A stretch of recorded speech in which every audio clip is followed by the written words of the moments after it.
Hello, and welcome to the Bit of a Tangent podcast, where we bring you mind-bending ideas from science, philosophy, artificial intelligence, and medicine. I'm Gianluca, a data scientist with a background in computer science and genetics, and, as always, I'll be joined by my co-host Jared, Bayesian, autodidact, and, when he finds time, medical student. In this episode, we depart on a number of conversational tangents, including how to deduce germ theory as a hunter-gatherer, why having interesting conversations is about making people interesting, not meeting interesting people, and why we might have a sense of self, and whether it's outlived its usefulness. We also dip into topics like morning routines, creatine monohydrate supplementation, and a million other tangents. As usual, you can find links to everything we discuss and more in the show notes. This was our first and so far only face-to-face episode. We recorded it at my kitchen table on squeaky bar stools, the same day my neighbors happened to be hosting a party, so there's some suboptimal audio in this one. We've removed the worst of that in post, but with only a single mic, editing proved a lot more challenging. And we thought about not releasing this one because of the audio, but frankly the added energy of being in the same room resulted in a conversation that more than makes up for it with its content. We had a lot of fun recording this conversation, and we hope you feel like you're sitting at the kitchen table with us as you listen along. Without further ado, here's the episode of Bit of a Tangent.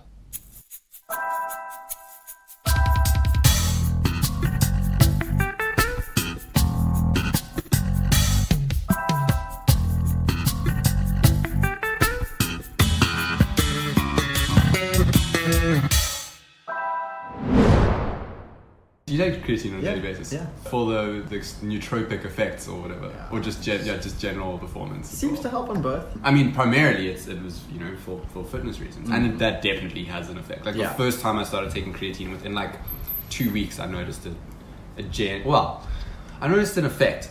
Whether that was from the creatine or whether it was from knowing that I was taking the creatine is hard to say, but both are legitimate effects. You know, if you can lift more weight because of the placebo effect, that's fucking working in my measures. Yeah, that's a low cost intervention, right? Considering creatine is so freaking cheap. But then there was that paper, and I feel like I told you about this because I don't know, maybe you came across it, because I would definitely been telling a few people about this. There was a paper that found that it improved cognitive performance because the hypothesis being that, you know, if you can produce ATP more efficiently, then that helps your brain most of all. I don't know about if you're in ketosis, but... So, yeah, I don't know if it was you who told me about that, but I've seen those results. Yeah. I haven't read the full paper. I suffer from that.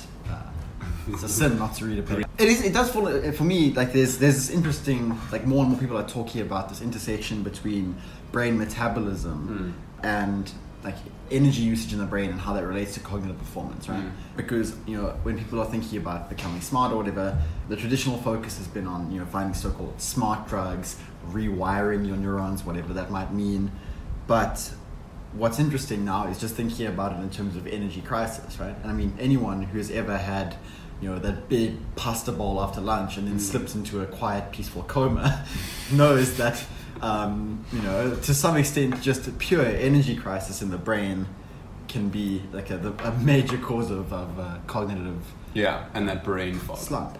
Yeah, on that. So firstly, with in terms of like the post-lunch slump, what I found really interesting, and I don't know if you've gotten to that point in Why We Sleep. Have you finished it? Look, I haven't finished it. Okay, yeah. So I can't remember when he brings it up. I think it's fairly early on.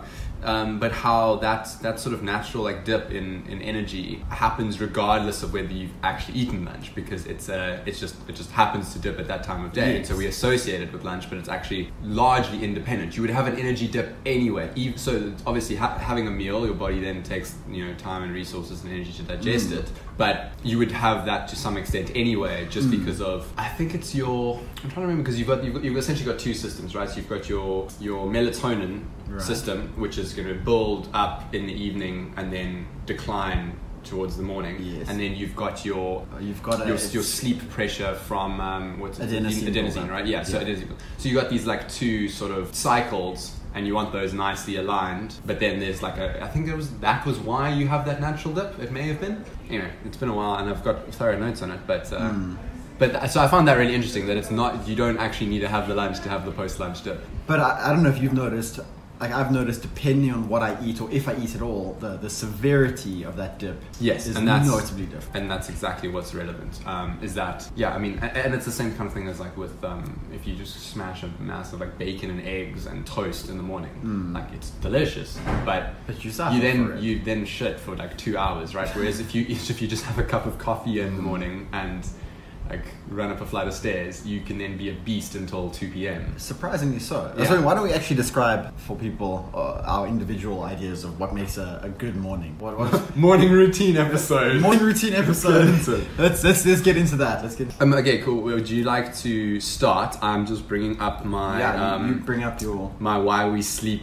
I just want to quickly search through my Kindle notes on the Why We Sleep to try and find that section. So yeah, if you want to start. Are you using my clippings or that website where you can search through all your... No, so I don't actually use that. I actually have a Git repository for it. So what I do is I just plug in, every time I plug in the Kindle to put new books on, I just copy the my clippings into my repository, and then I like commit the changes and push to the... And have you did you use some sort of scripting or something to separate them out into different books? Or? So what I would then do is I can just like do like basic like text processing to find all the things that are from a specific book and then copy that. So for like Tetlock's super forecasting, I have a separate file that's got, so I have everything in my clippings, but then I have a separate file that's just the super forecasting stuff, and then I have a separate file that's just from Atomic Habits now.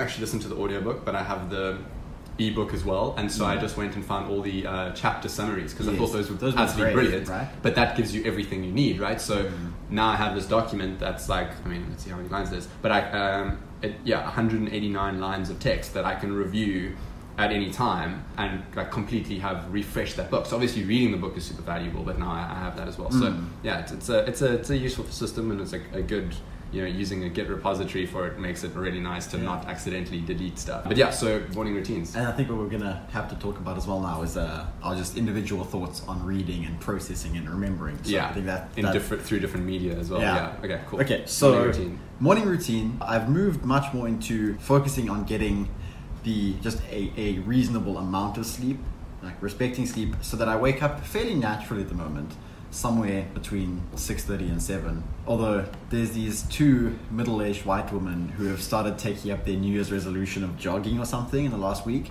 and they stand outside my bedroom window. That's horrible. For the last week at like 5 in the morning, and they have a natter. You know, they talk about... Oh, so they're not even doing the jogging yet? No, they're just... They're warming up. They're stretching their vocal cords. Right? I mean, you know, they're probably going to record a 4-hour podcast on their power walk. So they do some stretches. So for me, like, I mean, my ideal morning, I've moved away from trying to cram in every little life hack and routine that you can read about, right? I mean, I went through a stage where, you know, if Tim Ferriss suggested it, I was trying to pack it into a morning. And I mean, some of them were interesting and good, but generally, I think we've both experienced this, is if it sticks, that's good. And it's a lot of our lives are just throwing new techniques against the wall at like a constant rate, and whatever sticks, that stays, but a lot of it gets scraped off. Yeah, right? Like if it's easy and quick and has marginal benefit, you'll keep doing it, and if it's difficult but has huge benefits, you'll keep doing it. But like everything that's sort of in between, where you're not quite sure about the impact, right? Yeah, like a good example would be like there's like certain supplements that they could have a marginal benefit, but they're super expensive. Like so one for me is, and it's probably something I'll revisit in the future depending on like my, you know, economic situation, but like krill oil, right? So it's like you pay like 500 Rand a month for krill oil, right? Yeah. It's like supposedly much more bioavailable than like fish oil supplements, but you know, if it's 5 times the price or something ridiculous like that, right? And then I'm like, you know, like for the potential marginal benefit there, it's probably not worth it, right? Whereas like your creatine, it's like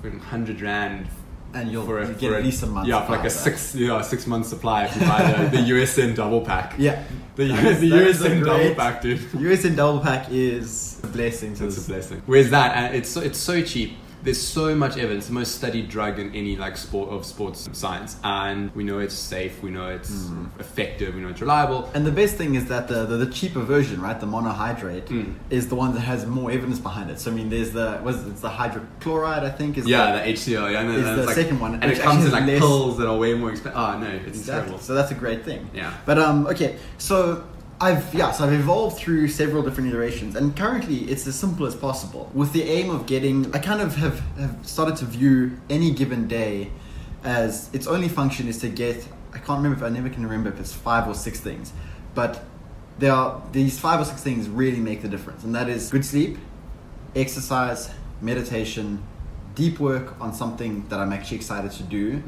And then some aspect of community or social relationship. Okay. In a day possessing 4 out of those 5, or 5 out of, was that 5? Yeah, that was 5. That was 5. Yeah. So I've viewed the morning really now as its only function is to. I should have actually added the 6th is eating well, or diet in general, nutrition. Yeah. So I wake up, I make my AeroPress coffee, and I've started taking MCT oil recently, and In the coffee. In the coffee, or just a tablespoon on the side. It depends if I want to enjoy the coffee or just Because if you're not blending it in, it doesn't dissolve nicely. No. So once I've got my coffee made, I usually sit down and read a book for a bit. So this is still at like 6 a.m. or something. No, this is not that early. Okay. And so once I've finished the first cup of coffee, I'll sit down actually and meditate. Okay. And I originally had made it that my meditation was as simple as possible. I'm using Sam Harris's Waking Up app, do the daily meditation. And what I've recently, like most of this year, been doing is at the end of that meditation, I've been adding on sort of like a free form meditation. So I don't time it. I just kind of do until I feel like I'm ready to stop. And I try and do 2 or 3 things. If the guided meditation had me in like a really good space, I will try and continue in that vein for a bit. So, if Sam is maybe asking you to look for the one who is looking, to quote that off said line, and if that seems to be quote unquote working for the day, I'll try and stick with that a bit and see if anything interesting happens. But if the meditation was maybe more frenetic than usual, then my next go-to is I've been trying to do like loving kindness meditation in the morning. It doesn't even have to be long. I mean, it might even just be like consciously wishing someone well. And I usually pick the person by like whoever comes to mind, or someone that I've been thinking about, or just someone I haven't been thinking about, actually inverting that. And then the last thing I do, like just before I finish off and stand up and get the rest of the day going, is trying to just think of like a little bit of gratitude, because I've tried the gratitude habit before, and I know there's increasing evidence about its well-being benefits, and feeling like your life is better and better. And what I noticed though was I originally tried just writing it down, and I realized that the writing it down wasn't good enough in terms of actually feeling it. I think the benefit comes from feeling grateful, whereas I don't know, maybe I'm just too abstract in some of my thought, but I can write something down, not feel any emotional connection to that, and move on, and then tick it off. It's just a mechanism, yeah. Exactly. Okay. And of course, the thing to mention here is then I'll intermittent fast until maybe 3 or 4, and then by that time the rest of the day goes on. But that's now out of the morning routine. So on that intermittent fasting, then your coffee, I wanted to ask, so that's black coffee? Black coffee, yeah. Okay. I've been having coffee at work, and we have a really nice coffee machine Yeah. that makes like beautiful flat whites, and it's low-fat milk. Okay. So I know it's not the same as intermittent fasting, Right. but I'm like, low-fat milk is just, and it's not a hell of a lot of it, and it's mostly just like, casein protein, really, if it's low-fat, Yeah.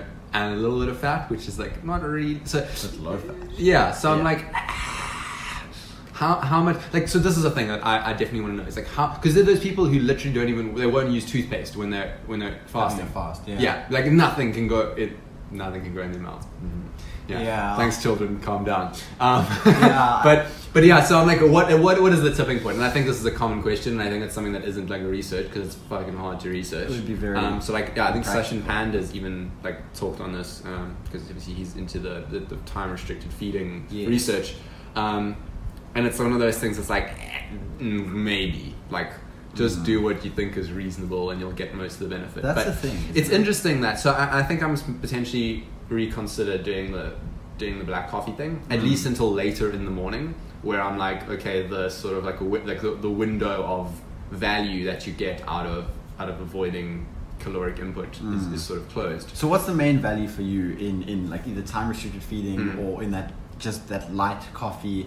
What is it that you're trying to get out of this? The principal thing is the cognitive thing, and and having milk in my coffee doesn't ruin that. In fact, it means I have more coffees because they're tasty, and it means I end up working even harder and better for the most part. I think I need to keep that, the quantities of that under control, but and that's probably why it's like I can carry on doing that, because the primary benefit I'm still getting, it's that I feel in the zone and I get into the flow state so easily in the morning, whereas if I've had a meal, it's just a whole different ball game.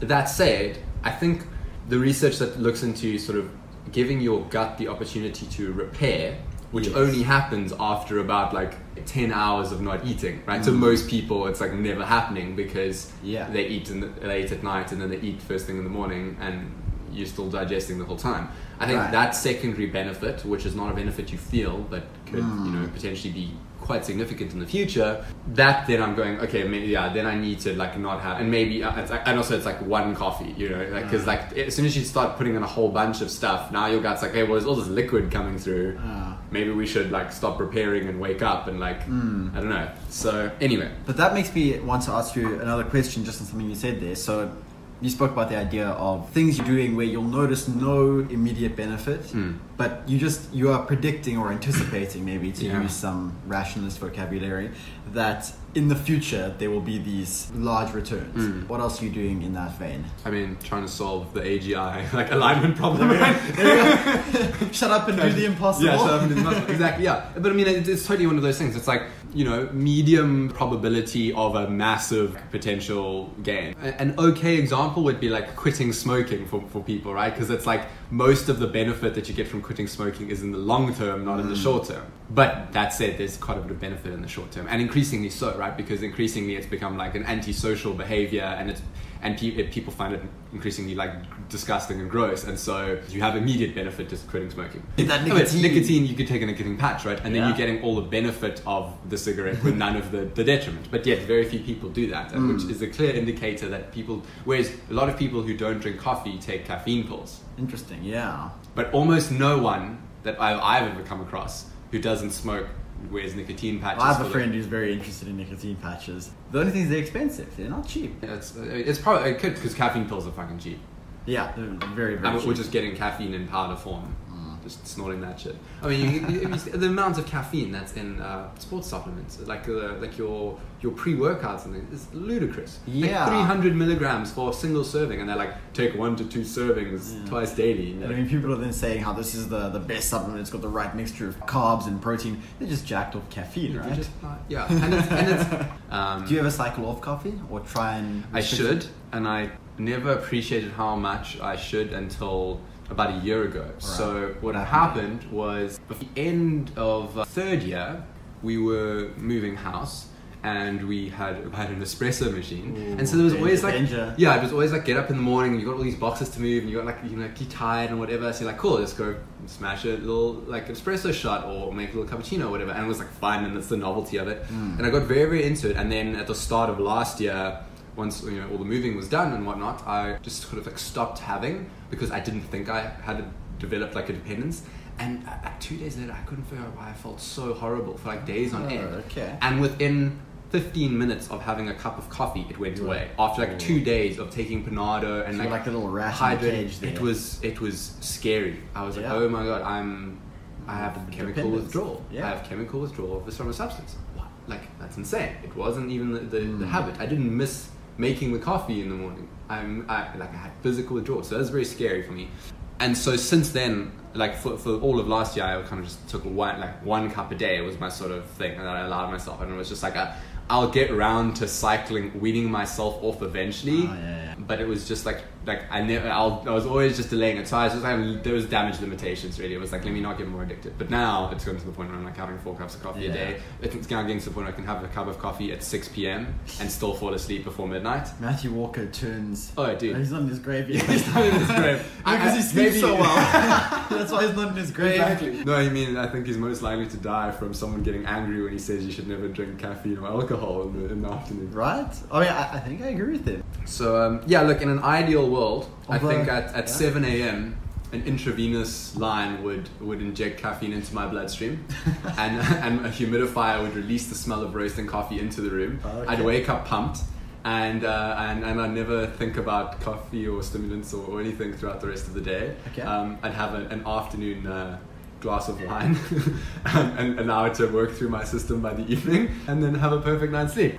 For me, what's interesting, right, is finding out about people's substance dependency. So I mean, this is not a novel insight, but I mean, even just recently in my life, like chatting to a good friend, someone who I would have thought I knew about, and finding out that this person was using alcohol in like a very unhelpful way, not currently, but a year or two back, and I just had no idea, And was it, when you say in an unhelpful way, as in it was being used as like a crutch for like social situations? Not even. I'm talking about this person actually admitting that their life at that point was so difficult that they were carrying around like the equivalent of a hip flask and drinking it during the day when they were out. Just to take the edge off their anxiety and their feelings, and this is a person I wouldn't have expected it, and that speaks more to my failure of perception, but also to the extent that people can actually hide some really insidious behaviors, and maybe that's gonna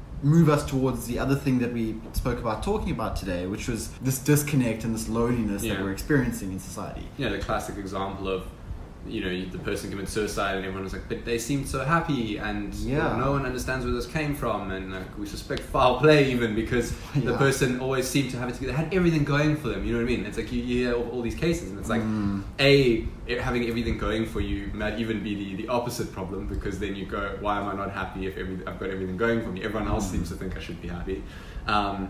Which is sort of like your Kurt Cobain instance, let's put it that way. And then you've got the other effect, which is that it's just so easy for people to hide things because A, I think people just are good at that. We learn to become good at that, at the way we've constructed the world, at hiding our vulnerabilities. But B, because people are just not connected to each other. People aren't really seeing the other person and noticing the small little irregularities. Everyone's so busy and stuck in their own head that they're not paying attention. Do you think we've gotten worse at that? I mean, do you think we were ever good at that? Because I mean, people obviously will be very quick to point the finger at modern society and say we've disconnected, and that might be true. But do you think we were ever at a point where we were? No, I think people are like, oh, it's so bad. People are like, you wake up and the first thing they do is pick up their phone. I mean, they can't sit down and have a meal without playing on their phone. Like people used to read the newspaper at the breakfast table, and they used to get up in the morning and like. There was always something next to the bed to reach for, whether there was a book or not always something though, don't you think? In the sense that let's talk like 150,000 years ago. Yeah, so this is what I was going to say. In the ancestral environment, you knew like 30 people in a little like band of, and you would spend 4 hours a day foraging for food and doing shit, and then the rest of the time you were listening to each other tell stories, and you were sitting around fires, and you were just chilling. And I don't know what people really used to do. It seems kind of boring, but I suppose just a lot of social interaction, and I suppose also there were like very few substances and things to get addicted, so there weren't all these weird confounding factors that made things hard to understand. It was kind of just like everything was one inferential step away. You kind of were like, oh, this person seems not good, and then you were like, oh, they ate those berries, and then the berries must have given them stomach cramps, and then you could like go, oh, they have stomach cramps, don't sleep next to them because they might pass on. Pass on, or they might poo on you. I don't know. There's that. No one had germ theory at that point. Maybe someone did. I don't know. Maybe someone did. That idea died out because there were no books. For all we know, they were just as like cognitively capable as we are. They just didn't have the cognitive tools. Like they were running the same hardware, just not the same software. Explain that. I think we should explain that, because I think that might not be so apparent to people. Yeah, apparent. So the best of our knowledge. Yeah, modern Homo sapien, which is from 150,000 years ago or so, were anatomically identical to us, with the exceptions of they were probably quite a bit shorter, but as were people 300 years ago, just because the nutrition wasn't what it is today. But in terms of everything else, their brain capacity, their capacity for emotions and suffering and social interactions, we haven't had enough time to evolve away from that, and we've kind of been curating our environments ever since then, really. And so that kind of artificially throws a spanner in the works of evolution. But we haven't had enough time to evolve much more than not like lactose persistence. So it's the natural state, which most people aren't aware of, is being lactose intolerant. Yeah. After infancy, when you stop essentially suckling, you lose your, and this is true in all animals, like people give cats like bowls of milk and wonder why they get diarrhea. Yeah, like you can maybe do it to a kitten potentially, but yeah, so the fact that we, like, humans can survive on, like, a lot of humans in the Western world are lactose persistent, which means we've maintained the ability to be able to digest lactose is a mutation. But like, there's that. And then there's, you know, maybe like a few things relating to maybe like eye color and hair color and skin color and those sort of things that have maybe like changed a bit. But for the most part, we're exactly the same as we were, just better fed and lazier. Or I mean, maybe not lazier as in we do less physical activity just because we don't need to survive, and our survival depends on what you can do sitting behind a laptop, not running, chasing after animals. But yeah, so it's a crazy idea. Like you could have been back then, and you could have, like, unlikely, but through first principles, deduced a whole lot of shit. Not you know, nothing that would wow anyone today, but essentially like you could have been like a really good naturalist. Maybe the reason why you get sick when you like eat food that's been near other people's feces is because there's like little things in the feces. Yeah. Whatever you called those little things. And you effectively have invented germ theory, because you would have a prediction that was, don't do that, and then you would do that, and it would confirm or deny, you know, your hypothesis. But that aside, how did we even get down this road? You know, I was just thinking about this. Oh, we were talking about modern society, and do we think it's a new thing that people don't notice each other? So yes, I think essentially since we've had agriculture, let's go. I think agriculture is probably the tipping point there, because a lot changed in our world rapidly once agriculture came about. So we were probably optimized for our environment 150,000 years ago, but then, you know, when you get more to like 50,000 years ago, you know, I mean, I don't know when the official like start date of the agricultural revolution I want to say 10,000 years ago, if I remember. Harari saying 10,000. Was that recently? You know, I mean, I stand to be corrected on this. So essentially, yeah, for like 140,000 years or something, we were well adapted to our environment, and then I'm willing to bet there was probably no such thing as suicide to a large extent. There was probably like ritual practices of like older members of the group who got wandering off on their own to like die in the wild to not be a burden. I imagine there were things like that, but I'd be willing to bet that there wasn't this idea of I'm feeling unhappy and so I should end my existence and then actually doing it. You know, I think that's something we've developed over time. That said, that's based on an intuition, and I have no evidence for that. That's probably something that'd be interesting to research. But yeah, so I think then once you start having things like the agricultural revolution, you start having longer work days, then you start having, you know, moving into the industrial revolution. Now it's like long work days inside. There's regularity, there's routine. There's more people, there's strangers for the first time, really, you know, that aren't necessarily enemies. You can just find someone who's you're wearing the same uniform as you, so they're on your side, but you don't know them. And there's mind your own business gets invented, I suppose. Yeah, right. The idea that you have personal information that's worth conserving, or just isn't that you don't share everything openly with that you're like, oh, you're a stranger, and we can share space and we can work on common things and be in the same environment, but choose to still act as though we're not interconnected at all. You know, which is an interesting thing. Potentially, this is just conjecture. Yeah. And so I think for the last 500 or so years, at least in developed society, where people had access to books, or, you know, if you were waking up in a bed, I'm willing to bet there was something to distract you in the morning at the breakfast table or something, you know. And so I think that's in the ancestral environment, we were probably able to notice things about each other, but there wasn't a hell of a lot to notice by today's standards. Whereas now there's all these possible factors, there's all these levels of inference of, you know, people have a mysterious past when you meet them now, whereas they never used to have that. Yeah, that's an interesting point, actually. And I think a lot of those kind of factors compound. So yeah, I don't think compared to 200 or 300 years ago, it was much different.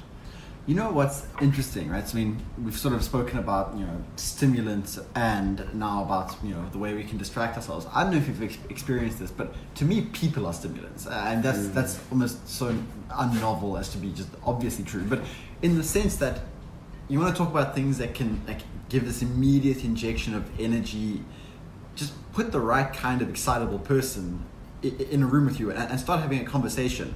Like, first of all, I mean, I'm sure everyone is familiar with that like electricity tension feeling if you're like looking across into someone's eyes, or interacting with another human face, that, you know, and that's some sort of evolutionarily conserved architecture, right? I mean, strong eye contact is either like a mating signal, and now I'm trying to, like, I don't know where to look now, but you know, or it's like a dominance challenge, right? I mean, unless, you know, maybe there's some subsidiary things. But for me, like, you know, you want to talk about a powerful stimulant, just get excitable people in a room together and start riffing ideas and telling stories. And for me, that's been such a potent one. You know, if I want to get pumped up, just stick me with some interesting people, and I'll be so raring to go. And, Yeah. you know? What is interesting to note is that it's very specific people in very specific modes of acting, though. Because Right. if you think, like, I don't know if you identify, or sort of if your slider for extroversion, introversion, you know, where you sort of would place that for yourself for the most part. But I'd probably tend to be more on the side of an introvert. And so I find most, like, social interactions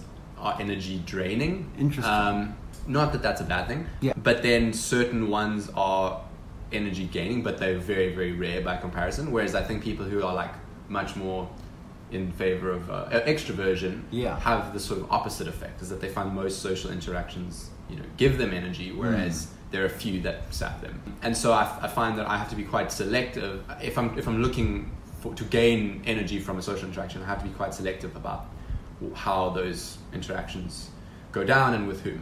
Okay. So I don't know what your thoughts are on that. It's just like, it's a very specific group of people, I would assume, that give you that kind of effect. It's almost getting into, like, a group flow state. Yeah, so group flow is really interesting, and I think we should talk about that as well. But I think there's been a change for me, and the change came about because I spent a lot of the past few months thinking about how I relate to other people, and the extent to which, you know, the intrusion of my ego and my self-concern into, you know, my relationships with people was either helping or hindering situations. And spoiler alert, it was mostly hindering things. So I used to be much more on the side of, there are one or two people whose input I really value, I get lots of excitement out of them, but I was cynical and unpleasant with most other people default. So I mean, you could call that default cynical and then occasionally excitable. And the mental switch that I tried to flip in the last few months, and I'm still actively trying, has been default playful, and then occasionally, you know, you really don't have the energy. But even still, and I read a couple of interesting books on this, and one of them was, I still meant to actually write up a little Goodreads review, because it was so far off the, what would I call the well-worn track of things that you and I typically read. And for most people who don't know us, we have like a remarkable concordance in the things that we read and enjoy. I mean, you could plot this and get some sort of regression value. 100%, yeah. A lot of correlation there, right? And I read a few books on this, and just taking this and default looking at people and trying to, the key switch was trying to imagine people. Not trying, just imagining it. There's an interesting distinction between trying and just doing. Looking at people as in possession of their own just personal narrative and rich internal experience, and trying to, like, see the wonder in that. You know, I mean, everyone collectively gag at once so we can get this over with. I'm gagging into it. You know, I think one of our big failings is not having, like, a way to uncynically speak about this set of topics, right? I still struggle to say the word mindfulness without having this weird internal cringe. And maybe like the cached thoughts there are like new age and repulsion, and like, because it's so often linked with crystals and you know, I'm just like thinking, like, you know, if 20% of people listening hear the word mindfulness and the first image association is like Reiki or crystal healing, I'm just like, oh no, not what I mean at all, right? I suppose then they should go read like a Dan Harris book or a Sam Harris book. Just read a Harris book. Someone fun, you know. So that default playfulness idea has had a large effect on the kinds of interactions I've been having, and it's brought out more energy in other people, and they've reacted better. And I'm trying to, like, think about combating that cynicism, you know. Both the cynicism of not being able to talk about these things at all, right? Which for me just sort of feels like dragging your feet through the mud, because, you know, everyone has these implicit associations with these kinds of ideas. Even if you just say, like, life is playful. And I mean that when I think about that, right, my mental image is one of, I think someone who epitomizes this is Richard Feynman, right? He just epitomizes smart, thoughtful, no woo or bullshit. But found things just joyous in the sense that they were just interesting, right? Yeah.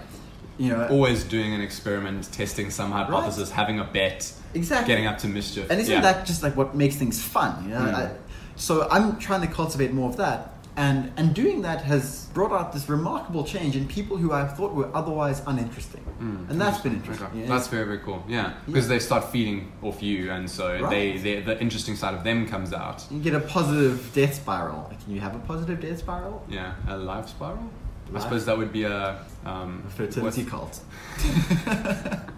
Coming back to your idea of cash thoughts. Okay, cash thoughts. Because and talking about like your cash thoughts with terms like mindfulness and like joyfulness and whatever are just cringy. How do you then feel about people creating words? So this is an interesting project that a few people are aware of, but it kind of died out a little, which was the Dictionary of Obscure Sorrows. I don't know if I remember that. Yes. Yeah, a few years ago it was very popular.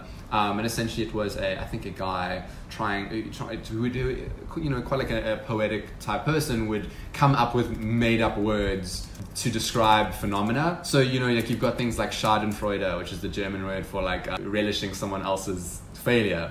And like German's amazing in terms of having words like that. They've got like single words that describe whole emotions. But the Dictionary of Obscure Sorrows was an attempt to do this for the English language to a greater extent, because the English language is a rich vocabulary, but you know we miss like single words to describe a lot of phenomena that we all observe, and so it was this two-pronged experiment. But the one that always just stuck out to me was one called Sonder, so Sonder. Okay. And the definition here is the realization that each random passerby is living a life as vivid and complex as your own, populated with their own ambitions, friends, routines, worries, and inherited craziness.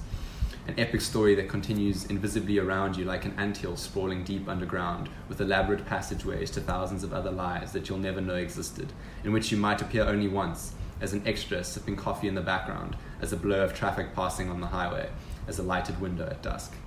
Which is... You should read audiobooks. This is Audible. I don't know why they picked that guy. Like that guy is like a most like advert ready voice, but it's I don't know. I suppose now you can't change it because it's set up to prime everyone to. I think there is that element of it. And Audible hopes you have enjoyed this program. Audible, give us money. Please fund. It's so that's that idea of like, you know, we see all these people on the street and you walk past them and you know they're just characters in our own personal solipsistic narrative, but you can stop and think. Like Jordan Peterson, I like it. But the point I was getting to was that, but you can stop and actually go, every single person that you see around you feels the exact same way.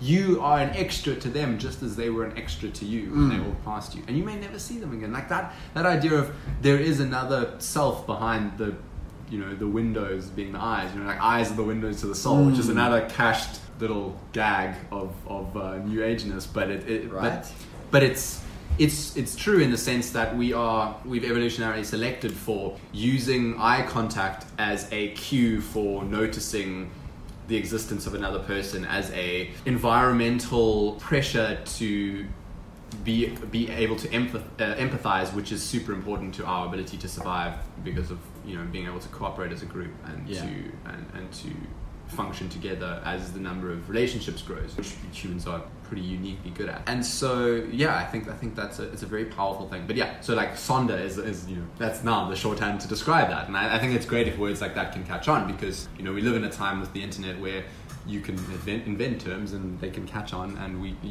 can create the vocabulary. And once you have the vocabulary, now we don't have to explain that whole idea to someone. If they now are aware of Sonder, you can just go, I'm feeling in a sonderful mood now. You know, I'm very aware of the existence of other people as selves, as entities where there's something going on behind the eyes that feels just as I feel when I look at everyone else. Because otherwise, the rest of the time we exist purely in our own heads, in our own narratives, in our own stories, in which, you know, we're the main character. Everyone else is just an extra.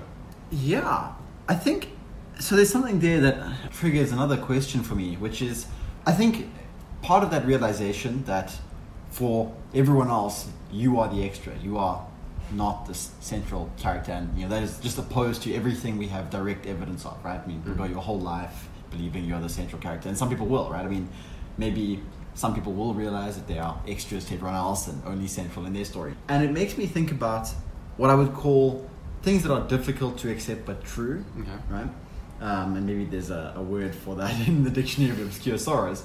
But I wanted to almost ask you, like, what are some things that you, like, okay, so we can even take the rationalist lens on this. Things which you almost find these internal barriers to accepting as true. You know, you either notice that you can't bring yourself to say the thoughts out loud, or you tentatively touch it in an internal way because you don't like the implications. I'll give an example, maybe just to see the question. So for me, like, really something difficult to acknowledge and to acknowledge as likely true is that no matter what I do, it is extraordinarily unlikely that any of it will matter in 150 years. Interesting. Okay. Like, even Jeff Bezos's great grandchild is unlikely to know his name. You know, even for Mr. Bezos himself. Yeah. And so, you know, you can just extrapolate all the way downwards, and it's just unlikely that anything I do will matter in 200 years, kind of thing. Well, even if I made a really, unless we're still managed to be alive, yeah. that we'll leave that issue aside for now. But I bring that up as something which, I mean, even I found myself thinking about this like a week ago and thinking, geez, you know, if my life goal is to do something, you know, because I mean, I would say that I'm generally trying to think of ways which I could have a bigger impact, but then just realizing that it's so unlikely that what you do you'll be remembered for. So that gives the obvious realization that, okay, being remembered can't be the goal. And then you could say, well, maybe my goal is impact. But then you say, well, likely as not, in fact, far more likely, even you won't make an impact that will be important in, you know, 100 years. So really then what I had to accept here, just to close the loop on this, was that really what I'm trying to do is find useful and interesting, and you can even go back to playful uses of my attention that are having some near-term social good and long-term, where long-term refers to really the space of a human lifetime. I'm going to agree with you and disagree with you, right? Because there's the natural agreement is like, yeah, so you're not going to be remembered most likely, you know, very, very few people are, and, you know, if the billions of humans that have ever existed, and like how many historical figures, you know, after, you know, 300 years back do you know and have heard of them, or know what they actually did, right? And so that's definitely a thing. And it's very difficult to have a huge impact on the world that you'll be remembered for. So memory can't be the variable. Well, and leaving a legacy is probably, I mean, that's kind of what gets touched on in The Subtle Art of Not Giving a Fuck, right? Which is this idea Mark of Manson, right? Humans trying to create legacies for themselves, and then when they, you know, often fail to, they just become totally miserable, right? And so like a lot of what we do is not because we want to do it, it's because we feel like we want to have like make some kind of dent that will be remembered for. It's like the idea of having your name up on all the achievement boards at school. So, yes. But you don't remember a single other name that was on those boards. You just like know that, oh, I got my name up on that one. Like it's the dumbest thing, right? It's like, it's very motivating at the time, but it's kind of empty. You know, like you're like, oh, I was the top academic, but you've benefited from that because you spend time learning and enhancing and studying outside of the syllabus, and it propelled you to go to university, and all of that's led to, not because it was actually important to be on the board, right? Or for sports or whatever it may be. Okay. So there's that, but I will also disagree with you in the sense that, because you can very easily lead yourself into this sort of nihilistic, just like, okay, well then there's no point to anything. So I think having a local impact is important on the people around you. You can minimize suffering for people around you. You can improve things. And you can bring a lot of joy to yourself in your own life and a lot of meaning there. And that's great. I mean, that's almost the existentialist or absurdist sort of response to the nihilist in saying. And I mean, I agree with that. Right? Yeah. So that is hugely valuable. But I will also say, and this is an idea that it really kind of just occurred to me, like I connected the synapses to unite ideas in this moment of listening to you speak, which is that you may not be remembered for things, but because of exponential or compounding, like interest, right? Compounding growth, a 1% improvement in something that affects some things around you now might actually lead to like 100 times benefits in the future, but no one will remember you for the 1% impact, right? Yes. We'll just be like, we'll look back and go, oh, humanity started like doing this thing, and that led to, and where would we be today without that? Like let's say you talk about like science, right? And you're like, well, now we have science today, and that's, you know, been a huge force multiplier for humanity. But no one remembers like the one scientist who, instead of like faking results, instead reran the experiment and did the statistical significance test and was like, oh no, this isn't statistically significant, so we're not going to publish, we're going to publish that it isn't statistically significant. And so as a result of that, people didn't explore down this path, and that led to a whole bunch of things, and like, you know, was enough to just tip the balance in favor of the kind of science we have today, as opposed to some other kind of like woo, or, you know, like no one remembers the one guy who switched from being a what's the word I'm looking for, the guys who try to turn lead into gold. Alchemist? Yeah, the alchemist. No one remembers like the one alchemist who switched to being an actual chemist. I think we can't say the alchemist because then Paulo Coelho will sue us. Yeah, for an ultimately pretty mediocre book. Oh shit! I haven't read it, so I don't know. It just but I'm skeptical. Lots of cash thoughts of new agey type stuff. Yeah, like. But wait. Yeah. Too much of a tangent. Yeah, the point being, so no one's going to remember that like one alchemist who instead switched to being a chemist, but that may have been just enough to tip the balance in favor of things that led to us like discovering like, you know, organic chemistry, and now we have that today, and it's like underpins all of our modern medicine and genetics and everything. So I will say that you can still have, and I think most people who try to have an impact on the world actually probably do, but it's something that is like a compounding thing down the line. It's like the guys working on the research behind prime numbers 300 years ago were the pariahs of their day. Like, right? People were like, what are you're fucking wasting your time, and they probably even thought that as well, but they just kind of found it interesting. Yes. But yet pursuing that as opposed to just, you know, being nihilists and sipping coffee and waiting to die was super beneficial, because now all of modern like cryptography is built on and we're using it now as we speak. Like, you know, encryption is absolutely essential in our modern world, and the study of number theory that went into that is essential. And so yeah, that's an example of, I mean, and that was, you know, big research, but any kind of marginal like 1% difference now can compound in both the positive and the negative directions. You have to also be very careful about things that might have the negative compounding negatives are even more dangerous, right? But yeah, so I will agree with you in saying that yes, having a local impact is important, and that's a good reason to find motivation. But also, you can have a huge impact on the future with 1% changes now, and like one should never underestimate that. In the same way as like one little tiny habit can lead to another and another, and have a cascading effect in one's life, you can have that beyond your own lifespan. It sounds to me like what you're trying to say is that if a researcher flaps his p-values in Brazil, it can lead to a cascade, a typhoon of significance in Miami. It's a weird version of the butterfly effect. Yeah. But it's through space and time, or primarily through time. Yeah. Space and time.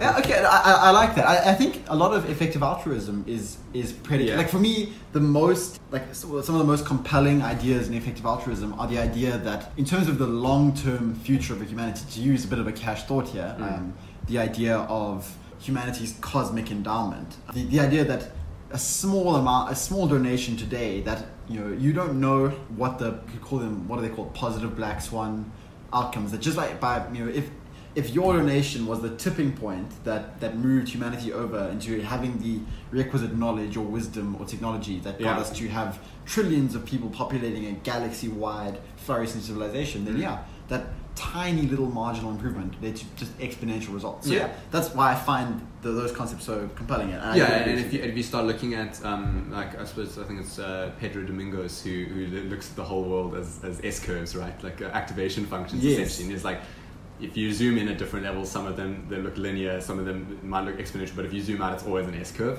In other words, you know, it's very slow going at the start, and then everything kind of like rapidly accelerates and happens all at once, and there's this big change, and then it sort of tapers off again. And when you're at the cusp of the activation function, the smallest change will move things in the other direction, and you never know where that small change is, and so every bit contributes to that in a way. And it's a different thing to saying like every drop counts in saving water and every vote counts, because like every vote counts, yes, but like when you're talking about like the votes get like rounded, you know, the vote percentages get rounded off, and if you talk about rounding to one decimal place, you're talking about like thousands of people's votes that like effectively don't count. But in this case, it's much more like saying, you know, every last pebble that you throw on a potential landslide counts. Like those, the more pebbles you add, the more each one counts, right? Whereas in other systems, that's not true. Or not in the way it's conventionally used. So that cached idea of, you know, every vote counts, that doesn't motivate a hell of a lot of people. This is slightly different. It's that the closer you are to the tipping point, the more minuscule the contributions need to be to actually keep progress going. So, do you want to give a bash at trying to answer? Are there any difficult truths that you like? I think the Eliezer Yudkowsky's one is just do not flinch. You know, what is true is already true. So, what do you find yourself maybe trying to flinch away from? Are there any truths like that for you? Maybe not so many major ones. I don't know. Maybe I'm just not like aware of them yet, or that they will come, the points of realization. But there are a lot of times where I become aware that I'm deluding myself, and I try very hard to like, you know, take responsibility for that and not do it. So it's probably like there's a lot of like frequent ones on a weekly basis at the very least that tend to occur. So I'm trying to think of like a good example, because like there's no major ones are jumping to mind right now. That's not to say that they don't potentially exist. Like a lot of like is justifying things, right? So like I'll sometimes like justify to myself like, oh, I need this fancy mouse for work, you know, because it'll make me so much more effective, and you know, because I might get a repetitive strain injury. Yeah, so there's a few things like that where I'll be like, I'll almost like justify it to myself that like I need this like piece of hardware or this software tool that is proprietary and I need to pay for, or isn't, or just requires time to configure and learn about, you know, which is another kind of investment. And I will sort of make excuses for why I need this thing and how I have to have that before I can be effective, or why I deserve that thing. When I actually, a lot of the time, I think that's I'm making up reasons, because I would just think it's just shiny. And, you know, I might still get the thing, but if I'm at least honest about the fact that it's like, oh, that I want that keyboard because it feels nice to type on, not because it will make me more productive. You know, maybe it'll make me more productive because it feels nice to type on. That's 100% a potential thing. But at least I must be honest about that. And I find there are a lot of things in my life where I'm like, oh, I've been training myself too hard lately and not having enough protein, and so I should take a day off and or make a different kind of meal or whatever, as opposed to just like, man up, get to the gym. No excuses. Take rest days, but not today. Like, you know, the kind of Jocko like thing. So there's obviously a balance point. Like, you shouldn't go to the gym and put in like PB deadlifts when you have the flu. Probably not. That's probably ill-advised, right? But at the unless same time, you're David Goggins, in which case it probably makes you stronger. Who knows? Yeah, who knows? Right? If you're taking rapamycin. But there's a lot of times when it's just excuses. And the smarter you are and the more cognitive distortions and biases you know about, the easier it is to make yourself think that those excuses are legitimate. Because you're like, oh, but I know about all these biases and this doesn't fit the patterns of any of those. Ooh. And a lot of the time it actually does. You've just kind of like done a quick scan of your immediate cache. You haven't actually done 5 minutes by the clock of thinking about it. And then there's the bias blind spot, which is I think why having other people check you is so useful. I mean, this is why I think things like cognitive behavioral therapy or any kind of therapy, or even just talking about it in air quotes with someone can be so valuable, is because it becomes immediately obvious because when you're sitting with another person talking, you're both seeing them through your eyes and seeing yourself through their eyes. And I think that's part of why we like have a self, is that we can run simulations of other selves and then extrapolate what they're thinking about us, which is a necessary thing for survival. So when you're doing that, you suddenly become aware of how another person is seeing you, and then all these things you're saying, you see them from that third party perspective and go, oh, that's the cognitive distortion, or like that's an obvious bias. Even if they're not saying anything, just having someone listen to you, but an actual real person who's there judging you almost, is so valuable, because it suddenly makes it impossible for you to just see it from inside your own head. And obviously you can't always have a person there to like, you know, talk about every possible cognitive distortion you might be blind to. But that's why running simulations in your head or having characters in your head can be a useful like workaround for some of the small stuff. But for the major stuff, it's absolutely undeniably valuable to red team with another individual. I think like for me, I class that general idea of, you know, when you rationalize things, you make excuses. Like for me, that just falls under the broad label of self-deception, which has been something that I think is just so worth rooting out. From the perspective of, first of all, it's really useful, I think, to be able to come to trust yourself more in terms of knowing that you give a reason and it's actually the reason, you know, and watching out for that ability to self-deceive. And you know, I've just come to see that like this ability to routinely deceive ourselves, to convince ourselves of reasons where there are none or where they are actually just ugly and you don't want to look at them from a surface level, so you invent a nicer version. You know, this whole idea of like telling yourself a story about your past and your future and what it's going to be like, what it has been like, and using that for just all kinds of, I mean, nefarious makes it sound like it's all planned, but less than optimal, right? Less than wholesome, if you want to. But it seems like our hardware is set up to do that. Like it's the natural state is to self-deceive. Yeah. So where do you think? So for you, okay, Yeah. you said something there about the sense of self, right? So maybe we can first just give a couple word explanation of what we mean there. We both fairly familiar there, but then also I want to hear from you where you think that arises from, and I'll give you my take on that. Because I think there's combinations there. So what is the sense of self? I mean, a lot of people disagree. Yeah, I mean, unless they've heard.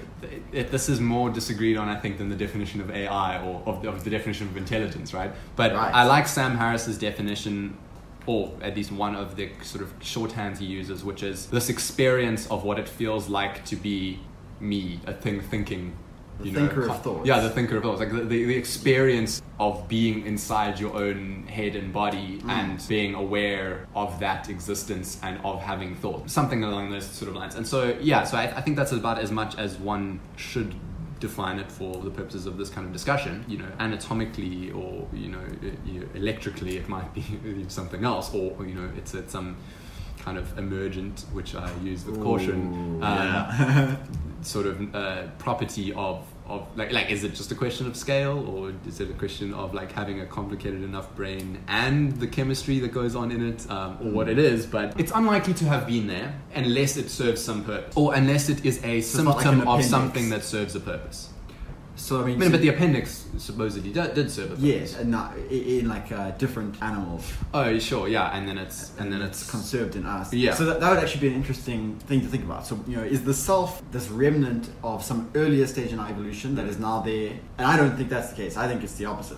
So in the sense that I would say, so with the appendix, right? What happened is our ancestors, and when I say our ancestors, I'm not talking about like other humans or other hominids. I'm talking about even before other like mammals, apes, right? I mean, these are just mammals who, what was it used for? It's a specific type of digestion, somewhere that cows have all kinds of different ruminant compartments. Yeah, like 4 stomachs to try and digest all the things that they eat. Yeah, so it had some sort of, it like stored certain kinds of bacteria to digest, or like it was like I don't know. We can look at, but the point is it's irrelevant. It's a vestigial organ now. Yes. We don't need it. Yeah, it's just conserved because or like the tailbone. Like we still have a tailbone even though we don't have tails or any need for a tail, right? So here's my intuition on things, and this isn't like obviously partially informed by things I've read, but it's not from anyone that I can think. It's just kind of my synthesis and my gut feeling. Yeah, my gut feeling is that there's consciousness. And then there's like the sense of self, right? So the consciousness is kind of like the slider of just like being aware of stimulus or stimuli rather. And as you sort of increase that slider, you become more aware of being existing in the present, right? So you maybe look at like something like a bacterium doesn't have it just responds mechanically almost to stimuli. And then as you sort of move the slider up, you sort of get like your sort of fish and things like that, and then you move it more and you get like your mammals, where like a dog is probably like quite aware. It's like it's aware that it's experiencing the world. Yeah, it's like aware that there's a thing there, and it's aware that there's like temperatures and stuff like that. Right? As opposed to the bacterium, which there's a temperature gradient or a nutrient gradient, and it binds to a receptor. You could just model it with a simple equation, and maybe you can model the greater levels of consciousness with a more complex equation. We just haven't thought of it yet, but there's definitely like a slider. Something changes, right? And then at some point you move the slider over enough, and then it starts becoming like aware that you're aware of stuff, and that's being like aware that there's thoughts, right? But then I think that's consciousness, and that's kind of a slider spectrum. And then on top of that, because at the sort of the far end of the slider, you sort of get like awareness that time exists, right? So like most animals probably don't have that; they're just like their present. But humans, we spend most of our time thinking about the past and the future and being aware of the fact that that exists, not the current moment, which is why mindfulness is so useful. Anyway, that's consciousness. Then I think on top of that is this other thing, which is the sense of self. Okay. Which is rooted in being conscious, because you have to be conscious and being aware of your thoughts to be able to like go, oh, there's a thing there that's experiencing the stuff. But I think that is like a model of the entity doing the modeling that is useful in allowing it to interact with other entities. And so I think the sense of self sits atop consciousness, and it's a thing that likely emerged as a result of being able to cooperate in groups better. Okay. Because now it's this model of the thing that's doing the compute. It's like the computer's aware that the computer exists and it's factoring itself into its calculation. That's a good way to view it, actually. Yeah, so it's like it's allowing you to model yourself, which is useful because it allows you to estimate how others are modeling you. Because we're modeling all the others, which we can do because we can observe them and like make predictions about them and factor them in. But if you're factoring yourself into the equations as well, suddenly your like game theoretic like potential goes up, right? Because if you're modeling the system of 3 people, but one of them's you, and you're only modeling the other 2, you're gonna your model is pretty shit, right? Especially if you're talking about like conflict, right? Because now you're suddenly not considering the fact that they can gang up against you. You're gonna die, right? Whereas if you now model that you exist and you can behave in the way that allows you to gang up on the other third party or to make some alliance of the group of you, well, that's fantastic, right? You can suddenly be aware of there's only a social interaction if there is some kind of self. So I think like maybe some animals like dogs and certainly some of the apes probably do have an idea of a self. Do you think like, so? Like the example of like a dolphin. Like a dolphin can be aware that you've put something on it because it can go and check it out in the mirror. Okay. And it can respond in ways that shows that it like, oh, it's cool, I've got this thing on my fin. And it will identify that as it. Right? So it's self-aware at the very least, whether it's modeling itself in social interaction. But it seems that they could be doing that if, you know, they can have recreational sex and they can have complex social structures. It seems like maybe there's a self there, maybe a more primitive version. Okay. And I think like these self-deceptions and these stories and things that we tell ourselves are either a symptom or a lower level cause of that sort of self. And so, you know, we tell ourselves these stories because our goal is to keep a coherent self in our model, right? So to have a good model of what we think of as self that matches the stimuli and matches the model of the rest of the world. And we try and keep that updated and consistent so that we can survive, and it's like a survival imperative. At least that's how it's emerged. And that would be my sort of intuition. And so that's why when things challenge our sense of self, when things challenge your identity, then like that breaks people. Like if I go and challenge your beliefs about some niche aspect of like quantum mechanics, like it's weird enough already. You have like a vague idea about it, and I can totally invert your expectation, and you can be like, oh, okay, cool, and you just handle that fine. But if I like challenge something core principle of your identity, like I'm actually you're actually not a smart person, or you're not a nice person, or something like that, when that was your identity. Or like, you know, a lot of people, like their career becomes their identity, and then like something happens to them, or they're suddenly not as good at their career, or some technology comes that, you know, makes them redundant, and they fall apart. And I think that's a result of it's a survival imperative to have this consistent internal model of the self, of what we are, to fit into our models of the world. And when things deeply challenge that, it requires us to fundamentally rebuild our whole belief network. But that's just my intuition. Yeah, it's a lengthy intuition. I mean, most of this is just connecting the dots in a way that seems reasonable, which may be leading me to untruth, but that's at least how the dots seem to connect given what I do know. I think you covered a lot there, and particularly the connection of modeling yourself and that experience of it though. So often, you know, when I like speak to other people about this idea of no, like I want to try and lose the sense of the self, right? It's probably useful at this point just throwing out all the various synonyms you can use here. You know, there's the sense of self, the I, the ego, identity. Even I just find like the distinction observer and observed is a useful one. And there's lots of good examples or online of people explaining this distinction.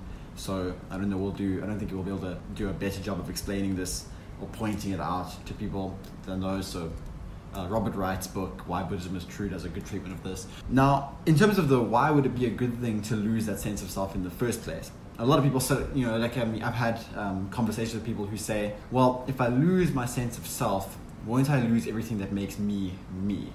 Some people say, if I lose my sense of self, won't I lose my motivation and my drive? Some people say, if I lose my egotistical sense of wanting, because a lot of what people speak about with the sense of self is this idea of clinging towards the pleasurable things and having aversions towards displeasurable things, right? And so they say, well, if I wasn't perpetually trying to prevent bad things from happening, and if I wasn't perpetually trying to run after good things, well, surely no good things would happen in my life. And I have like a couple of different ways that I think about that, but I'm not sure, would you say that for you, actively trying to root out the sense of self is a project that you're engaged in, or is it something that is at the moment not so important, or maybe something you want to do down the line? Yeah, I'd say it's not it's not a top priority for me right now. I think it's an interesting thing to play with and be aware of in social interactions, but I think it may actually be important. As in, I think if you were to lose the sense of self in a social interaction, the nature of the social interaction would change in certain ways that may not make it ideal for the Socratic method or some others. Because being aware of the self and being aware of the other and modeling those two allows you to make certain predictions and follow certain courses of action that can get you towards some goal. But if you now don't have that sense of self, it seems like that is now at least fundamentally different, if not impossible. That said, I think it could be very useful, right? So just because it's persisted out of a survival imperative doesn't mean that's something we would choose to preserve going forward. If it had started today, if we'd been living without the sense of self, and now suddenly someone imposed this on our consciousness, it's kind of weird, right? And that's a really useful way to think about a lot of things, right? It's like if we'd never invented religion and now some madman came and told us, no, there's actually a man in the sky. Yeah. But we had imagine if we had all of modern science and all that. Yeah. It's a very useful way to imagine. It's an interesting one is eating. If we transcend our biological need to eat, would we keep eating? Are there aspects of eating that we want to preserve? And what are those? And why do we want to preserve them? Do we want to preserve them because we think it's weird to not have them? Do we want to preserve them because we are evolved so it's so linked to our psychology and the way we evolved that it would seem alien to not have that, but we could get rid of the want to have it as well? What do we choose to keep? Do we throw out everything we know about culinary science and what it is to enjoy food and have fine cuisine, or do we just keep that in the archive somewhere, but now we just live in space and we'd have no need to eat and we never die? What things would we choose to keep that are fundamental to being a human now and linked to our biology, but aren't necessarily things you need? So it's an interesting one, because even just on eating, keep it bounded to stuff that everyone's very familiar with and does every day, and it already becomes a hard one to answer. Would we keep that around? Because we take pleasure in eating sometimes. Often Yeah. Basically but if you turned off all the reward mechanisms, you wouldn't. And then if you were brought up never eating, it would seem like the weirdest thing ever. Sleeping as well, right? Lying down vertically for couple of hours. Yeah, if our brains didn't need horizontally. Yeah, down vertically. He's Batman. But if you didn't need to sleep, if we could perfectly maintain, it's the biggest waste of time ever. Then I want to go back to I disagree a little bit in terms of my intuition on why it's useful as a project to try and root the self out. And I'm not sure. I'm kind of agnostic as to whether you can truly lose that sense permanently. Yeah. But I do think so. When you read about this, right? You can read different kinds of books from all kinds of different sages and mystical people and through the ages, right? And one of the sort of more consistent themes that at least I've noticed is the sense that losing the sense of self isn't this gradual idea, right? You hear Sam Harris say this often. Douglas Harding, who Sam Harris references, says the same thing. Jiddu Krishnamurti says the same thing. Rumi, all these spiritual sort of sages say the same thing, that the idea of losing the sense of self can be done immediately. And so for me, the reason I find that interesting is that you're never further than one single step from that loss. And so to address the concern that if I lose that sense of self, won't I be losing all volition? In my experience, at least, I'm not claiming to have had strong loss of self, but I will claim to at least have experienced something in that direction, which I would count as at least personally significant. And my experience of it in a social situation, right, where you were asking, would it be helpful, is that the only difference in the conversation was that I just found myself, my head at least, had shut up for once. Okay. So, you know, I mean, we're sitting here, we've been having this conversation for over an hour now, and through at least most of it, right, there is trying to listen to what you're saying, but also then thinking about what I'm going to say next, right? And thinking about the things that the other person's saying, and like there's like multiple threads going on. And also thinking about, and when I say my thing, what will he think about it? Will it sound smart? Will it, you know, and these are, you know, very small thoughts in the sense that you might not even notice that, but it is there, and there's like this, it sort of seems to cloud my, I'm going to use vision as the metaphor here just because it just makes more sense to me. Right. So, at least in my experience, losing that, or at least dissociating from it somewhat, all it seemed to do was make everything easier. It was like there was just less self-concern, which would make sense, right? Yeah. And so I don't know, I didn't experience this lack of volition. I almost experienced it as very freeing. It was, it's like you could just sit there and hear what the other person was saying, and you responded. And the distinction was that, I mean, you were still making as much sense as I tend to make, as much that is, but it was like there was no screening of those words before they came out. There was just speaking. And I don't know, there's a freedom to that, There is, yeah. which was interesting. I have two interesting thoughts on Okay, this. hit me Well, with that. I think they're interesting. Your Let's find sense out. of self-deception interesting. Let's throw them into the ring and see how they do. Hit it. The first thought being that, so I totally see the value of that as an exercise, as a project, even if it's just because it's hard. So in the same way that like fasting, even biological, you know, benefits aside, just like the discipline of it and what you realize about why we eat and why we need to eat and why we feel the way we do about eating is a useful exercise, or sleeping on the floor, or any like kind of like stoic practice. I think understanding, like exploring what it's like to not have the self there in a conversation, and therefore finding out what the self brings, or like why we need it, or if we need it, is a very useful exercise and pursuit, right? So I think that's very useful, and just like fasting and all of these things are things I want to explore, but it's not necessarily the priority. That's my first thought. So yes, I totally see the value of the exercise. I want to come back to that idea of like all the things we do by default, like just try live without them for like even a few days. Exactly. For exploring that. And then the second one is to kind of go, okay, cool. So, you know, we're thinking about stuff while we're talking, and we're thinking about that stuff and whatnot. And yeah, it might be great to be able to switch off the self and just like be, but in the same way as you kind of are able to, and you don't switch off the self, but like let's say when you've taken some kind of substance that's psychoactive, and now you're having a conversation with someone else who's done the same.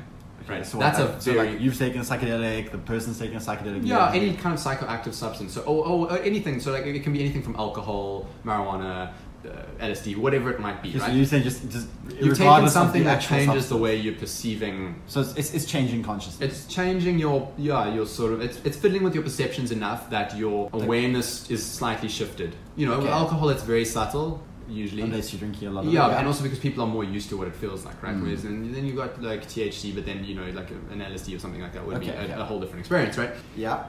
And so that changes things, right? And it might, the conversation being in it might be incredibly valuable, but like to a person listening who is sober or under the influence of something else, it might be the shittest conversation ever. It might be super dull or incoherent or just a load of garbage, right? Because the two of them are having a different kind of experience, and like maybe all of the value of that interaction is just in like what they're saying with their eyes, or just having another person to look at and not what they're actually saying. They might be talking about like which kind of crisps they're going to open next or something, right? And it might be totally rubbish, but that might be a deep spiritual experience for the actual person experiencing it. And the same, so kind of tying onto that, when you're performing on stage, when you're acting in a film or something like that, you're thinking about your lines and what you've got to say, but you're also thinking about the art of performing.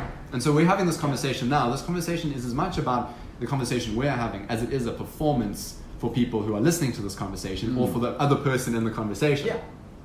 And so that thinking about the conversation, that meta thinking, is as important as an actor or actress thinking about their performance while it's happening, right? Do you not think that like actors who are not They just are the role. They are just playing the role. I agree with you that like obviously we know we're recording this, so there is some knowledge that we're making some sort of spectacle. Yeah. But I think that like the success or failure of whatever I'm going to say. Yeah. Like I think I'd be a better conversational partner if I was more present. Interesting. Whereas I think that the meta thinking is actually important. And so it's kind of like you're saying like the method actors are better. Well, I'm not saying that. I'm not. In our metaphor, right? So the method actors of conversation are better. In other words, just being the conversation and not having to like put on a performance is better, right? But then think about like what's required to be a method actor, right?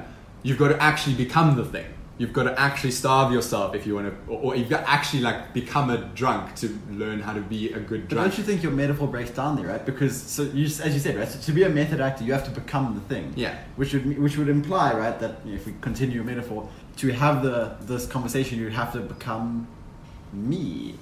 I have to just get closer to what I am. That's what you're saying. However, an important part of self-reflexive and I get, it's a good query on that, but I think in a good intellectual conversation, part of that is that sort of that old idiom of being able to entertain ideas without accepting them. And I think you're running simulations of what it would be like to believe that thing. Okay. And so the meta thinking is therefore crucial. Okay. That's at least the idea I'm putting forward on that, as to why it might be useful to have the meta thinking. I think, and why the self might be important to certain kinds of conversation. Yeah, I think it's very much on the kinds of conversations. So me trying to talk to my mom about some emotional issue, I don't think the self needs to be present there. Like I just want to experience compassion and listen to this person, and I think that the self there just is a barrier to connection. Yes. But however, if you were listening to your mom talking about something emotional, maybe the self would be useful for you to have.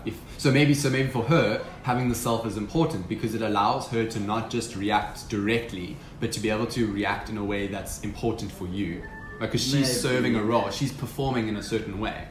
I want to get away from performing in a sense. I don't want to be playing a role. I just want to. Not all the time. Like sometimes I think it might be important not to, but I think being able to is an important thing in social interactions. Okay, maybe for social, but I would agree with you that where you might want a self and more of your analytical thinking brain online, let's just say, is when you're trying to have this detailed, in-depth discussion of trading ideas. Because I think the research is pretty clear. We, like as humans, we have this really, really problematic, troubling tendency, which is if I give you a proposition, our brains seem to default accept that is true, and then it takes no work to accept a proposition, but to refute one takes work, right? I think the research is pretty clear on that. Yeah. If I tell you that Donald Trump actually has 16 mistresses, the research sort of seems to indicate that you've actually just accepted that fact, and now you have to actively find evidence to disprove it. Exactly. Whereas if we start with something that you tell me is untrue, the inverse, like it doesn't work the inverse. Yeah. Yeah. And in fact, if I tell you something is untrue, if I say it's untrue that Donald Trump has 16 mistresses, I think the research is even more worrying because it suggests that like some worrying percentage of people who hear that phrase will also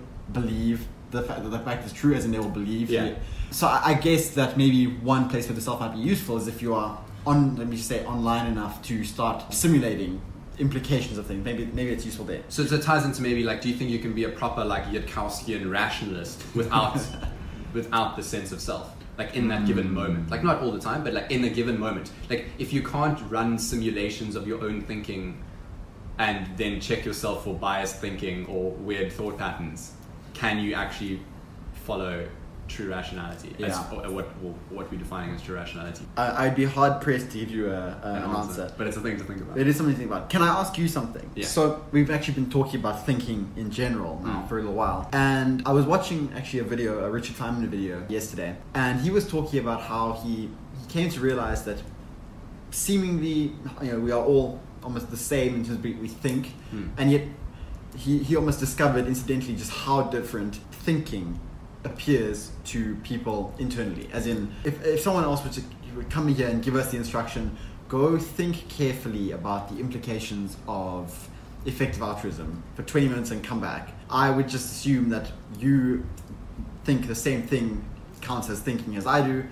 And so I want to know, is there anything specific to how you think that you think might be interesting to talk about? The example he gave was, he was talking about counting. And for him, counting is an auditory thing. So when someone says go and count, he plays the words in his mind, 1, 2, 3. Whereas he was talking to a mathematician friend, and the mathematician friend, it turns out, when he thought about counting, what he was doing was moving a mental image of a tape measure in his mind. Wow. And so Feynman just only through conversation did they discuss this. Yeah. And the reason that this actually came up is because Feynman was saying it's impossible for me to count and speak at the same time, and that's because he was already using his voice part, and the mathematician was like, the only reason they realized they did this differently was because the mathematician was like, of course you can speak whilst you're counting, watch. And he was like, he basically counted and spoke at the same time. And Feynman was like, there's no way you can do that. And it was because this guy was using his visual sense to move the needle in his mind so he could speak, but he couldn't read whilst he was counting because he was already using the visual part of his brain. Is fascinating. And so I want to know if maybe we can just start at that. Do you count audibly? I can't. It's auditory. I'd assume that that's more common. More common. It's interesting because this man was a mathematician. It's because of how we're taught. Yeah. Yeah. But you're taught to count audibly before you're taught to count like visually. Like you get taught it's count to 3 or 1, 2, maybe with your fingers, but like you're not seeing the number line. You're not like that's definitely that mathematicians probably process things in certain ways and repurpose their grey matter for that purpose, right? And this is for me like a really interesting topic to dive into because I often think about when you think about these people who have these tremendous insights, right? I mean, Einstein is famous for using thought experiments to come to his insights, right? He didn't use like fancy lab techniques, at least at the start. He just had a really interesting way of thinking about things, right? I mean, he postulated, what if you were observing something from all possible reference points, from no reference point? It was quite a visual thing. Right? And so I think a lot about how. So we know that we evolved brains such as ours through this long history on the savannah. And so for one thing that we're really good at is facial recognition. And I can't remember if we've spoken about it on this podcast before, but the idea of having characters in your head. Have we spoken? I don't think so. It's worth, I think, maybe mentioning that little tack. Because I think that's a good example where that way of thinking basically takes advantage of, how did you phrase it again? Yeah, so I kind of use the analogy of like modern computing when you're like running advanced algorithms and your CPU just can't handle certain types of computations, and then you can get like a really average CPU and RAM, whatever, but then you just bring this massive GPU and do all these visual like based calculations. And it's kind of like the human brain is like, we're not very good at like arithmetic operations. Without like a piece of paper in front of you, most people can't even multiply like two-digit numbers like accurately any significant quantity of the time, and that's with quite a bit of training. But we can remember like a large number of the people we've met and something about them. We can recognize their faces even if we've met them like once before years ago. We can remember the way to walk on like 100-kilometer hike through the wilderness. You know what I mean? Like we can remember where the berries were. Like because our brains have evolved to do those things through selection pressures because those were the things we're very good at those things. Yeah, being social, remembering social interactions and characters, knowing about large distances because we're distance runners, and foraging and hunting over large distances, and knowing how to then get back to your group or tribe at the end of the day. So clearly this mathematician that Feynman met was almost using these like large exactly exactly. So it's like running something on the GPU instead of the CPU because it's much more powerful for certain computations. So I think a lot of human thinking actually is quite visual, and that's why it's useful to have like graphs and visualizations of things like that. It's much easier to process weird and abstract ideas like that. But so this kind of also ties into like an idea of like synaesthesia, right? Just explain what that is. Yeah, most people will have people who report to have synaesthesia. It's different sensory inputs kind of crossing over, right? So like common ones might be people will say that smells or sounds quite purple.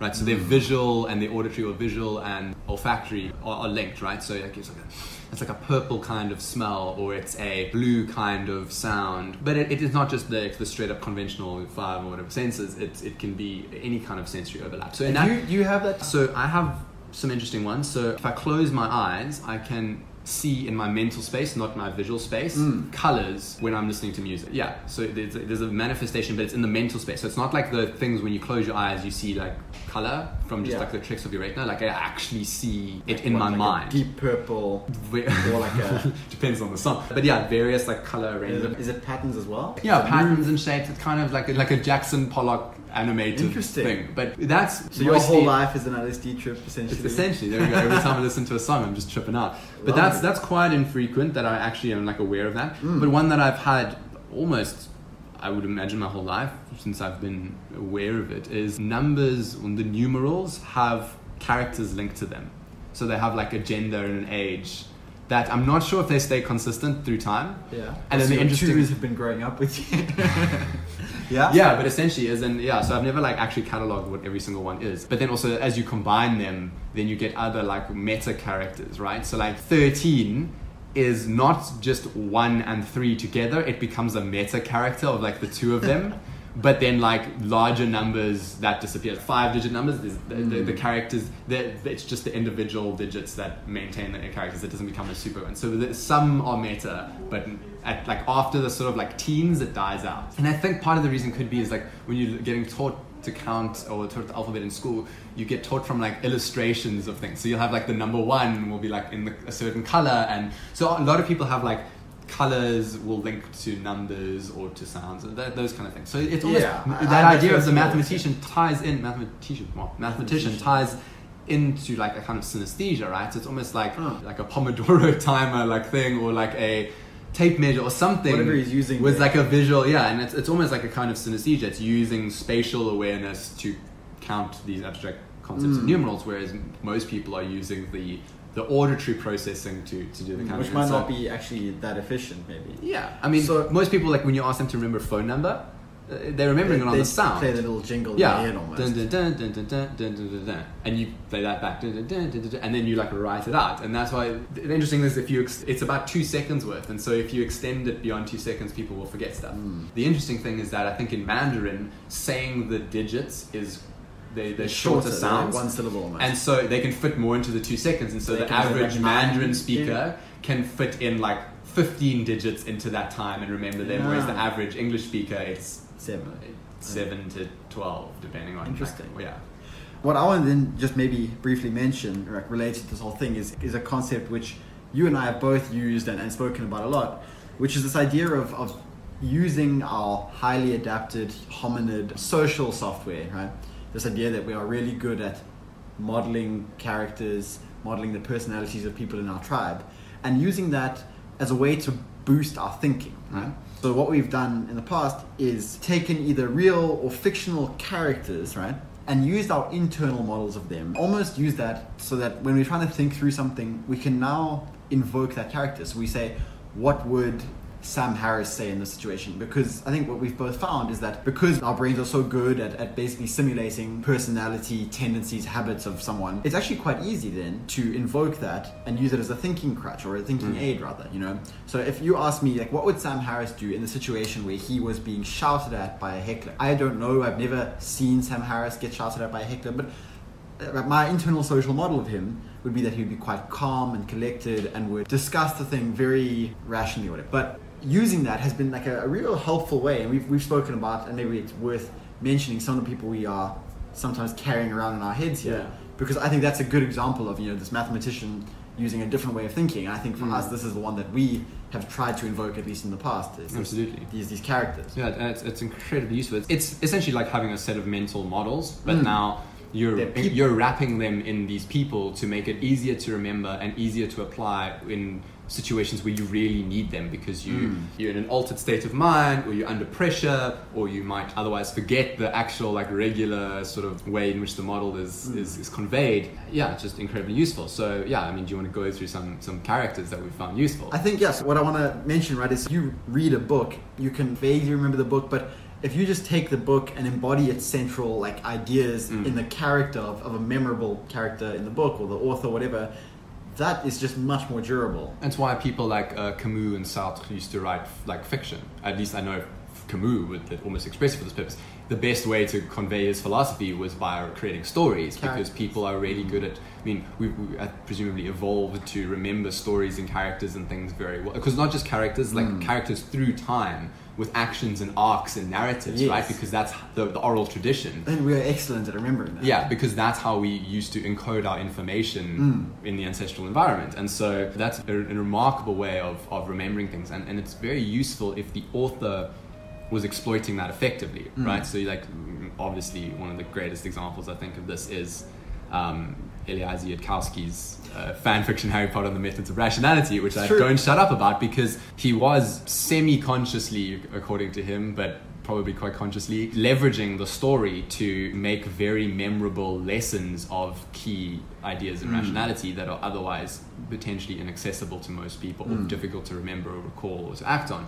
Whereas now you can just go and like, oh, I remember what Harry did in the situation where he was with Draco Malfoy, without spoiling anything. So yeah, that kind of thing, and what they said and did. Or it's like the example with the asking the portraits and figuring out the genetic lineage and like that sort of thing. It's like how to conduct a good experiment. You can just remember the story and the ideas come along for the ride, and that's incredibly valuable. And moreover, the idea of emulating. I think Sam Harris actually spoke to Stephen Fry about this in a recent podcast episode where he's like, imagine if you walked into a bar and were like, what would Jason Bourne or James Bond do? Like, I could act like them walking into this bar, and suddenly the person's confidence like triples. You know what I mean?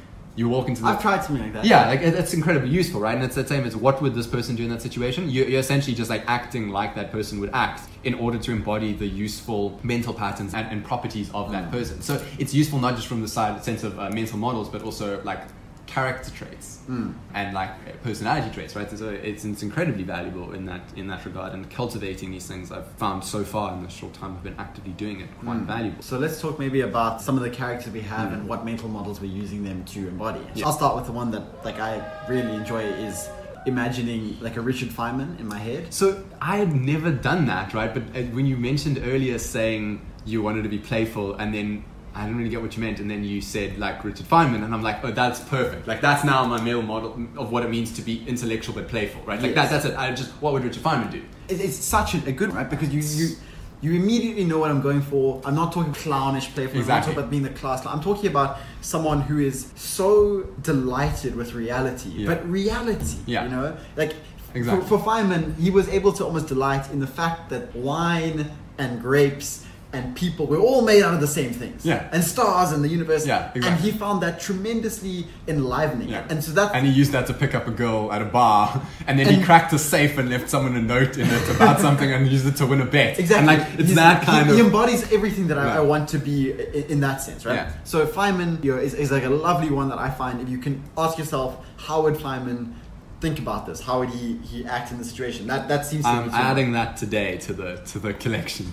Yeah. Okay. Well, hit me with one of yours. So I think one that I've adopted in like the last year or so has been Jocko Willink, right? The Navy SEAL, ex-Navy SEAL commander, and now like motivational voice in my just badass, right? Like, so and I've used that for you very effectively in terms of just like motivating myself to do things that I know I should do but I don't want to do. Getting up in the morning, going to gym, pushing myself at gym, those kind of core things, or like resisting donuts, sugar-coated lies. Yeah, those kind of things. It's like, you don't need that donut. You don't even need to eat for 30 days. And you're totally right. You're totally right. It's like, the donut's there and it's free and I want it, but I don't need it. And in fact, I don't need food for 30 days and I won't die. Exactly. You know what I mean? And like, it's incredibly motivating because you start looking at like, imagine that you were at his boot camp, you know what I mean? Like he's your like drill sergeant, and it's like you can do an impression of him in your head and imagine that he's there pushing you. I've definitely upped my game when I'm thinking that. Right. 100%. And I think the reason this is so useful and why this example is such a good one is because, so like Jocko has written books about like motivation and discipline. And the thing is though, like if you ask me to like quote from the books, I cannot remember. Yeah. But if you ask me, what would Jocko do in this situation? Like put 2 donuts in front of me and then just get me to invoke Jocko. Yeah. I don't have to remember what he wrote in his books. I just know that Jocko would say, fucking don't do it. Yeah. And that is incredibly helpful. We have memes of him, like we have memes of Sam Harris or Jordan Peterson or any other person who we find interesting. But memes, they're fun, but they're still memes in the Dawkinsian sense, right? They're still they're like intellectual viruses, intellectual genes, right? That can reproduce independently. And so they're very effective and very useful for us. And so by being entertaining, they become sticky.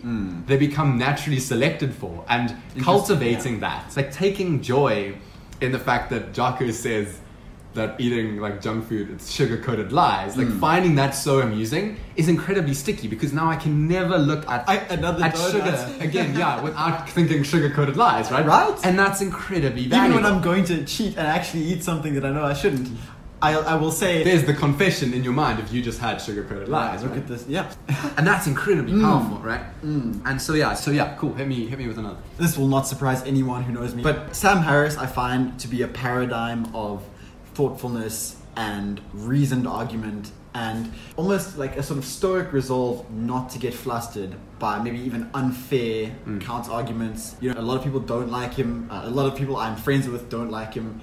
And I think for me, the value of Sam Harris is he knows that people don't like him.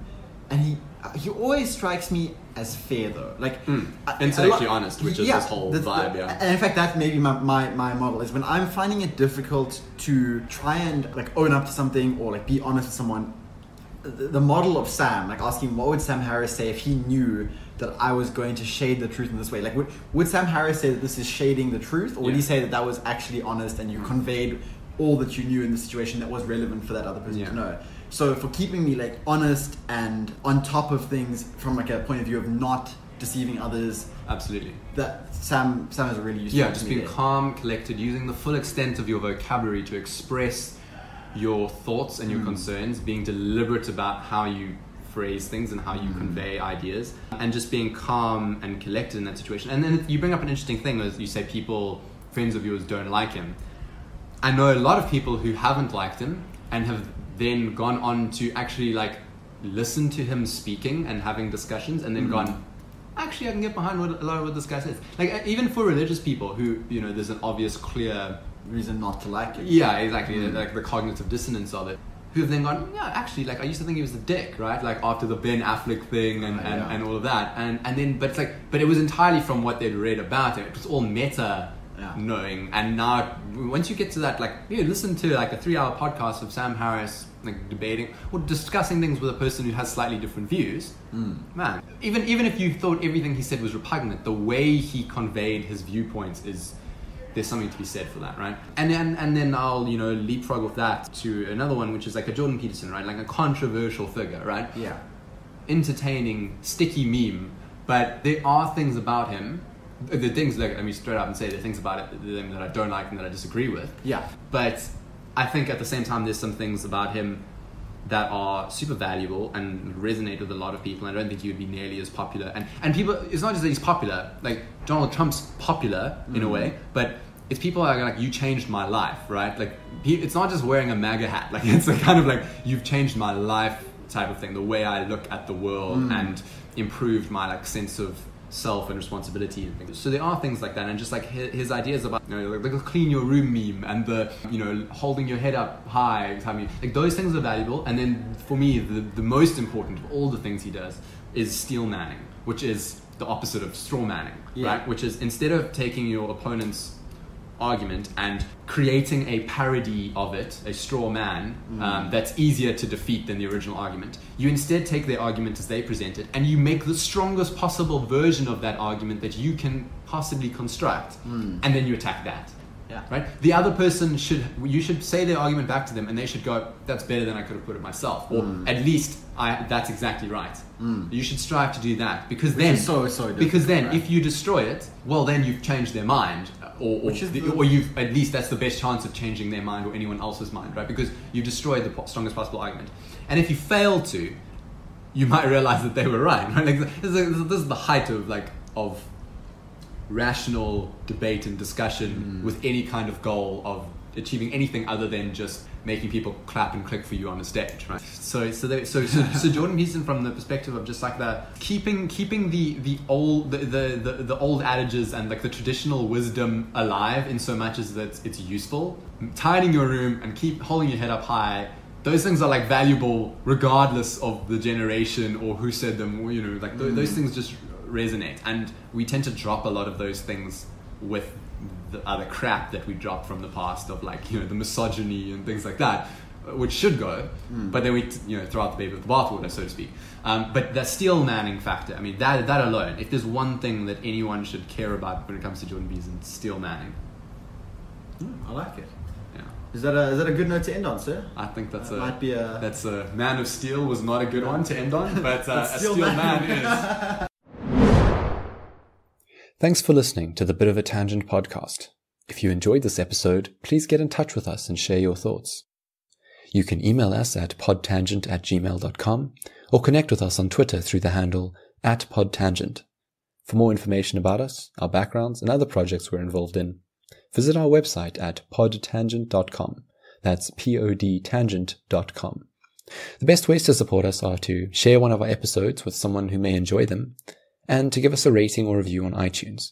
That way, Apple knows that we're actually worth listening to, and all the platforms that pull content from them will too. We both love having these discussions, and relish the opportunity to share ideas with like-minded people around the world. So your support and listenership are sincerely appreciated. Until next time.